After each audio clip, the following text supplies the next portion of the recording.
नमस्कार दोस्तों, स्वागत है आपका। दोस्तों, अब से कुछ ही देर पहले जापान की सरकार ने एक ऐसा ऐलान कर दिया है जिसने चीन के साथ साथ उत्तर कोरिया के भी होश उड़ाकर रख दिए हैं। और यकीन मानिए, जापान की इस एक चाल ने चीन की सारी रणनीति को ध्वस्त कर डाला है। कैसे?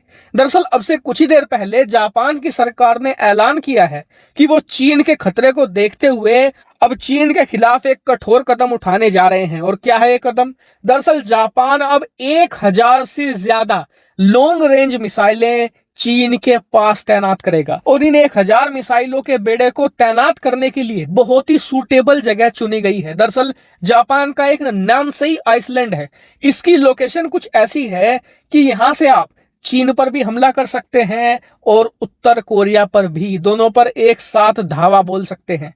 और जापान ऐसी तैयारी क्यों कर रहा है? क्योंकि जापान को पता है कि जब चीन जापान के खिलाफ हमला करेगा या युद्ध करेगा तो उत्तर कोरिया हर हाल में चीन का साथ देने आएगा ही आएगा। इसलिए जापान को दोनों देशों को एक साथ हैंडल करना होगा और इसीलिए जापान अपनी तैयारियों में भी जुट चुका है। वहीं इस फैसले ने चीन की रणनीतियों को क्यों ध्वस्त कर दिया है? इसका कारण यह है कि अब तक चीन को जापान के ऊपर एक एडवांटेज हासिल था। वो ये कि जापान का जो संविधान है वो जापानी सेना को ज्यादा पैसे खर्च करने की इजाजत नहीं देता। वो सिर्फ जापान की सेना को as a self defence force इस्तेमाल करने की इजाजत देता है। यानी कि अगर कोई हमला करेगा तो ही ये अपना बचाव कर सकते हैं।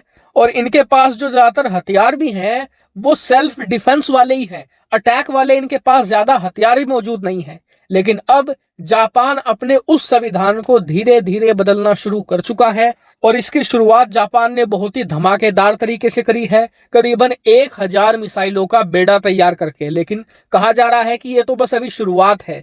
जापान अब ऐसे ऐसे घातक हथियार बनाने में जुट गया है जिसकी कल्पना चीन ने करी भी नहीं होगी। और आपको बता दूं कि इस पूरी दुनिया में आप जितने भी टॉप जनरल्स हैं ना, उनसे पूछ लीजिए कि चीन सबसे ज्यादा किससे डरता है। ज्यादातर लोग यही जवाब देंगे कि जापानी नौसेना। क्यों? क्योंकि जापानी नौसेना के पास वो कैपेबिलिटी है कि ये 5 से लेकर 8 साल के अंदर दुनिया की सबसे आधुनिक नौसेना खड़ी कर सकते हैं।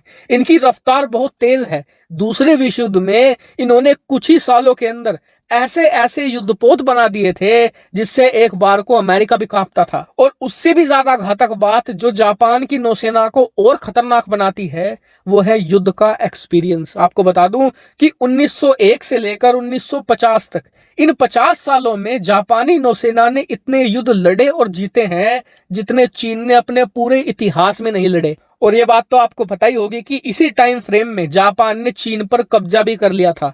वो तो अगर अमेरिका दूसरे विश्व युद्ध में नहीं कूदता तो शायद आज भी जापानियों का कब्जा चीन पर बना रहता। तो इन्हीं कुछ कारणों की वजह से आज भी न सिर्फ चीन बल्कि उत्तर और दक्षिण कोरिया भी जापान को बहुत हेट करते हैं, लेकिन साथ ही जापान से बहुत घबराते भी हैं। और अब जिस तरीके से जापान अपना सैन्यकरण करना शुरू कर चुका है ना, उससे साफ पता चल रहा है कि पुराना जापान लौट रहा है। और वही जापान जिससे चीन थर थर कांपता है आज भी। हालांकि इस पूरे मामले पर आपका क्या मानना है कमेंट करके जरूर बताएगा। फिलहाल इस वीडियो में इतना ही। Thank you very much for watching video.